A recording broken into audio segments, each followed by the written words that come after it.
दोस्तों India post GDS recruitment की notification हो चुकी है और इसकी ऑनलाइन एप्लीकेशन रिसीविंग प्रोसीड्योर भी शुरू हो चुकी है। ऑनलाइन एप्लीकेशन करने से पहले नोटिफिकेशन के बारे में थोड़ी बहुत जानकारी होना बहुत ही ज़रूरी है ताकि ऑनलाइन एप्लीकेशन के टाइम कोई प्रॉब्लम ना हो। नोटिफिकेशन में 3 तरह की पोस्ट के बारे में बताया गया है। पहला है बीपीएम जो है ब्रांच पोस्ट मास्टर, दूसरा है एबीपीएम मतलब असिस्टेंट ब्रांच पोस्ट मास्टर, तीसरा है जीडीएस यानी कि ग्रामीण डाक सेवक। एप्लीकेशन शेड्यूल के बारे में बात करें तो 10 फरवरी 2025 से ऑनलाइन एप्लीकेशन की जो प्रोसीड्यूर है वो शुरू हो चुकी है और इसकी लास्ट डेट है 3 मार्च 2025 रात 12 बजे तक। एप्लीकेशन फाइनल सबमिशन करने के बाद भी अगर कोई एरर दिखता है तो उसे एडिट और करेक्शन करने का मौका मिलेगा 6, 7 और 8 मार्च को। दोस्तों ये जो रिक्रूटमेंट है इसका रिक्वायर्ड क्वालिफिकेशन है सेकेंडरी बोर्ड एग्ज़ाम पास, उसके साथ मैथमेटिक्स और इंग्लिश इस 2 सब्जेक्ट में पास मार्क होना बहुत ही ज़रूरी है। इसके साथ कुछ और क्वालिफिकेशंस की भी डिमांड की गई है। पहला जनरल नॉलेज ऑफ कंप्यूटर, दूसरा साइकिल चलाना आना चाहिए और तीसरा इनकम फ्रॉम अदर सोर्सेस। चलिए अब एज लिमिट के बारे में जान लेते हैं। यहाँ मिनिमम एज की जो रिक्वायरमेंट है वो है 18 ईयर्स और मैक्सिमम 40 ईयर्स। रूल के अनुसार रिजर्व कैटेगरी कैंडिडेट के लिए एज रिलैक्सेशन की सुविधा है। एप्लीकेशन फ़ी के बारे में बात करें तो अनरिजर्व्ड और ओबीसी कैटेगरी कैंडिडेट के लिए एप्लीकेशन फ़ी निर्धारित किया गया है ₹100। इसको छोड़कर SC, ST, PWD, women, transgender women category के कैंडिडेट को कोई एप्लीकेशन फ़ी नहीं देना पड़ेगा। Required documents are candidates recent passport size color scan photograph size within 50 kb and scanned signature size within 20 kb। Secondary marksheet और आधार card भी साथ में रखना होगा क्योंकि इसका जो नंबर है ऑनलाइन एप्लीकेशन के दौरान पुट करना पड़ेगा। इसके साथ एक एक्टिव मोबाइल नंबर और एक्टिव ईमेल आईडी चाहिए इंटरनेट कनेक्शन के साथ, जिसको ऑनलाइन एप्लीकेशन के समय ओटीपी से वैलिडेट किया जाएगा। कोई रिटिन एग्ज़ाम नहीं होगा। मेरिट लिस्ट जो है वो 10th स्टैंडर्ड के जो मार्कशीट है उसके नंबर के बेसिस पर बनाया जाएगा। मेरिट लिस्ट के बेसिस पर कैंडिडेट की जो डॉक्यूमेंट है उसकी फ़िजिकल वेरिफिकेशन की जाएगी। जिस सर्कल के लिए आप अप्लाई कर रहे हो वहाँ का लोकल लैंग्वेज आना चाहिए। ऑनलाइन एप्लीकेशन के लिए इंडिया पोस्ट का ऑफिशियल वेबसाइट है www.indiapostgdsonline.gov.in। दोस्तों ये था नोटिफिकेशन के बारे में थोड़ी बहुत जानकारी। अब आइए डिटेल्स में स्टेप बाय स्टेप जान लेते हैं ऑनलाइन रजिस्ट्रेशन और फाइनल फॉर्म सबमिशन की प्रोसीड्यूर। ऑनलाइन जो एप्लीकेशन है वो मोबाइल या कंप्यूटर दोनों डिवाइस से बड़े आराम से किया जा सकता है। इसके लिए कोई भी एक ब्राउज़र ओपन कर लेना है और उसके गूगल सर्च पर चले जाना है। सर्च बॉक्स में इंडिया पोस्ट रिक्रूटमेंट टाइप करके सर्च करने से बहुत सारा वेब रिज़ल्ट निकल कर आएगा। पहला जो वेब रिज़ल्ट है इंडिया पोस्ट जीडीएस ऑनलाइन, इस वेबसाइट पर हमें चले जाना है। ब्राउज़र का जो एड्रेस बार है वहाँ पर directly India post GDS online.gov.in ये टाइप करके हम रिक्रूटमेंट के जो ऑफिशियल वेब पेज है वहाँ पर जा सकते हैं। आप देख सकते हैं ऑनलाइन एप्लीकेशन का ऑफिशियल वेबसाइट ओपन हो चुका है और यहाँ पर काफ़ी सारी मेनू दिख रहा है। एक फ्लोटिंग मैसेज जा रहा है जिस पर लिखा हुआ है एप्लीकेशन शुरू और एंड की तारीख। लेफ्ट साइड में जो नोटिफिकेशन मेनू है उसके अंदर detail notification, circle wise post distribution और ऑनलाइन एप्लीकेशन करने का इंस्ट्रक्शन डिटेल में मिल जाएगा। नोटिफिकेशन के राइट साइड में एक मेनू है स्टेज 1 रजिस्ट्रेशन। ऑनलाइन एप्लीकेशन का प्रोसीड्योर यहाँ से शुरू होता है। रजिस्ट्रेशन ऑप्शन में जाकर फॉर्म को ओपन कर लेना है। यहाँ पर सारे फील्ड मैंडेटरी है। चलिए एक एक करके भर लेते हैं। पहला है मोबाइल नंबर। बॉक्स में मोबाइल नंबर देकर पास में जो वैलिडेट मोबाइल नंबर का बटन है उसमें हम क्लिक कर देंगे। मोबाइल नंबर पर जो ओटीपी रिसीव होगा वो इस बॉक्स में पुट कर देना है और पास में सबमिट ओटीपी का जो बटन है वो क्लिक कर देना है। ऐसे आपके मोबाइल नंबर की वैलिडेशन कंप्लीट हो जाएगी। देखिए पास में ग्रीन कलर का मैसेज शो कर रहा है मोबाइल नंबर वैलिडेटेड सक्सेसफुली। इसके बाद है ईमेल आईडी। बॉक्स में एक एक्टिव ईमेल आईडी पुट करना है और पास में वैलिडेट ईमेल आईडी बटन पर क्लिक करना है। ईमेल आईडी पर एक ओटीपी रिसीव होगा जो इस बॉक्स में पुट कर देना है और पास में जो सबमिट ओटीपी का बटन है वो क्लिक करके अपने ईमेल आईडी को वैलिडेट कर लेना है। आप देख सकते हैं हमारा जो ईमेल आईडी है वो सक्सेसफुली वैलिडेट हो चुका है।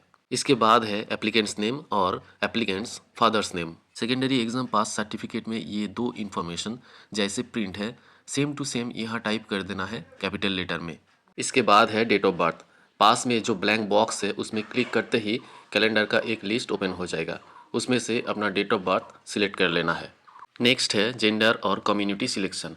ड्रॉप डाउन बॉक्स से अपना सही जेंडर और कम्युनिटी सिलेक्ट करना है। इसके बाद सेकेंडरी स्कूल कौन सा सर्कल में है वो सर्कल ड्रॉप डाउन बॉक्स से चूज़ कर लेना है, और उसके बाद उस सेकेंडरी स्कूल का पासिंग ईयर भी ड्रॉप डाउन बॉक्स से चूज़ कर लेना है। फॉर्म के लास्ट में कैप्चा कोड डालकर फॉर्म को सबमिट कर देना है। पॉपअप विंडो में फर्स्ट स्टेज रजिस्ट्रेशन कंप्लीट होने की मैसेज है। सेकंड स्टेज रजिस्ट्रेशन कंप्लीट करने के लिए ओके बटन पर क्लिक करेंगे। थोड़ा सा स्क्रॉल करके नीचे की तरफ आने से रजिस्ट्रेशन पेज की जो सेकंड पेज है वो दिखाई देगा। यहाँ पर भी काफ़ी सारे ऑप्शन है, इसे फिलअप करके सबमिट करना पड़ेगा। पहला है आधार नंबर। आधार नंबर यहाँ मैंडेटरी नहीं है, आप चाहे तो आधार नंबर पुट कर सकते हैं और ना चाहे तो इस फील्ड को अवॉइड कर सकते हैं। इसके बाद है PWD कैटेगरी सिलेक्शन। यहाँ पर येस करते ही इसके नीचे जो दो सब मेनू है टाइप ऑफ डिसेबिलिटी और PWD सब कैटेगरी, ये दो ऑप्शन एक्टिवेट हो जाएगा। ड्रॉप डाउन बॉक्स से सही ऑप्शन सिलेक्ट कर लेना है। अगर PWD नहीं है तो नो ऑप्शन सिलेक्ट कर लेना है। नेक्स्ट है language studied in secondary school. यहाँ पर मल्टीपल लैंग्वेज सिलेक्ट कर सकते हैं, उसके बाद ओके कर देना है। नेक्स्ट ऑप्शन है एट प्रेजेंट आप एम्प्लॉयड हो कि नहीं। येस करने से इसके अंडर जो सब मेनू है NOC इज अवेलेबल वो एक्टिवेट हो जाएगा। अगर आप इस ऑप्शन को येस करते हैं तो फिजिकल वेरिफिकेशन के समय इसका डॉक्यूमेंट्स आपको शो करना पड़ेगा। एप्लीकेशन फॉर्म की एंड में कैंडिडेट की फ़ोटो और सिग्नेचर अपलोड करने की जगह है। फ़ोटो की साइज़ 50 KB के अंदर रखना है और इस फाइल को JPG फॉर्मेट में अपलोड करना होगा। फ़ोटो को मिनिमम 200 DPI में स्कैन करना होगा और इसकी मिनिमम रेजोल्यूशन होना चाहिए 200 बाई 230 पिक्सल्स। कैंडिडेट का जो सिग्नेचर है उसका साइज 20 KB के अंदर रखना है और इसको भी JPG फॉर्मेट में अपलोड करना होगा। सिग्नेचर का मिनिमम रेजोल्यूशन होगा 140 बाई 60 पिक्सल। फ़ोटो और सिग्नेचर अपलोड करने के बाद लास्ट में जो सबमिट बटन है उसमें क्लिक कर देना है। रजिस्ट्रेशन डिटेल्स में जो भी इंफॉर्मेशन पुट किया गया था उसका एक प्रीव्यू विंडो आपके सामने होगा। एक नज़र में देख लेना है यहाँ पर कोई एरर है कि नहीं। अगर कोई एरर निकलता है तो आप उसे कैंसिल करके दोबारा एडिट कर सकते हैं। अगर एरर फ्री है तो नीचे जो डिक्लेरेशन है उसका एक चेक बॉक्स है, वहाँ पर चेक करके नीचे जो सबमिट बटन है उस पर सबमिट कर देना है। एप्लीकेशन सबमिट करते ही रजिस्ट्रेशन का जो प्रोसीड्योर है वो यहाँ कंप्लीट होता है और आपके एप्लीकेशन के अगेंस्ट में एक रजिस्ट्रेशन नंबर इशू हो जाएगा। ये जो रजिस्ट्रेशन नंबर है इसको नोट डाउन कर लेना है और कंटिन्यू टू अप्लाई बटन पर क्लिक कर देना है।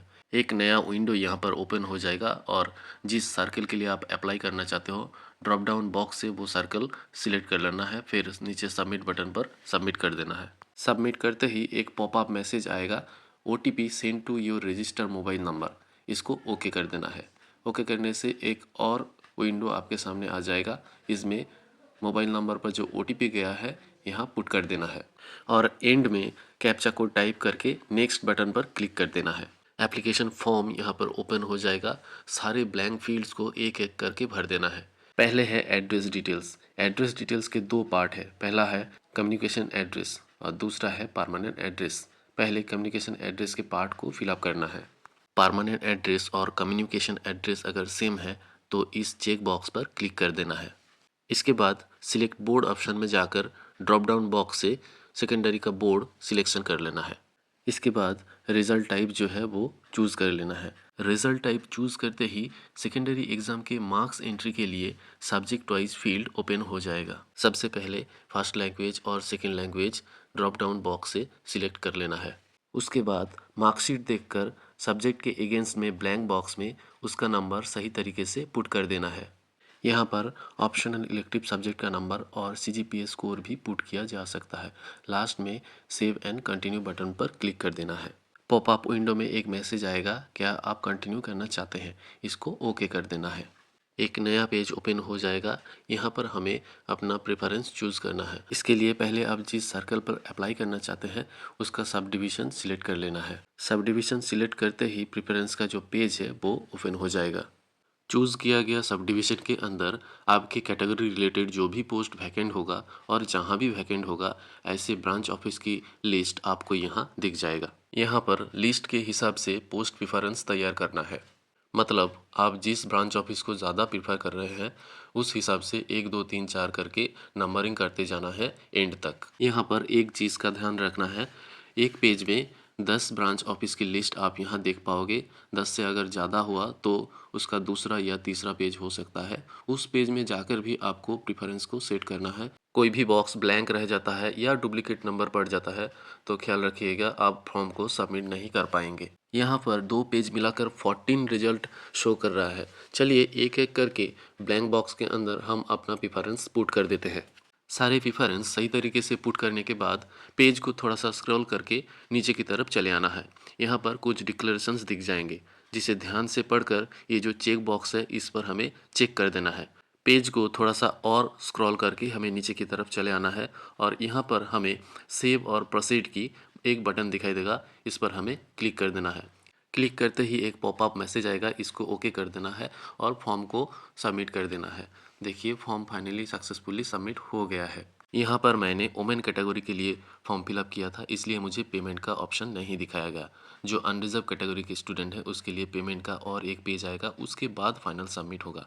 यहाँ से फॉर्म को प्रिंट आउट कर लीजिए या सेव कर लीजिए, बाद में प्रिंट आउट कर सकते हैं। एप्लीकेशन और पेमेंट स्टेटस जानने के लिए पोर्टल में वापस आना होगा और फी पेमेंट ऑप्शन में जाकर आप अपना पेमेंट स्टेटस चेक कर सकते हैं। यहाँ पर रजिस्ट्रेशन नंबर बॉक्स में रजिस्ट्रेशन पुट करके सबमिट करने से आपका पेमेंट स्टेटस रिफ्लेक्ट होगा। ये वुमेन कैटेगरी का फॉर्म फिलअप था, इसलिए यहाँ इसका पेमेंट स्टेटस नहीं रिफ्लेक्ट कर रहा है।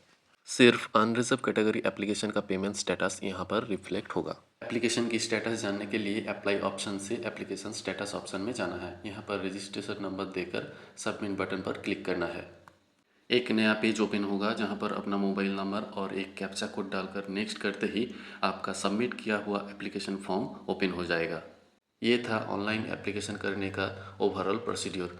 मोबाइल, कंप्यूटर, लैपटॉप किसी भी डिवाइस से आप अप्लाई करो, कोई झंझट नहीं है। प्रोसेस काफ़ी सिंपल रखा गया है।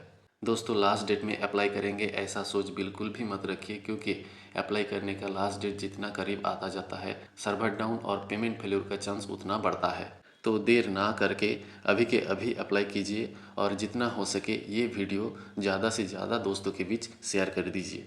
एप्लीकेशन रिलेटेड कोई भी प्रॉब्लम्स हो कमेंट बॉक्स पर ज़रूर कमेंट कीजिए और लास्ट में चैनल को फॉलो और सब्सक्राइब करना ना भूलिएगा। मिलेंगे फिर किसी एक नए वीडियो में, तब तक के लिए गुड बाय।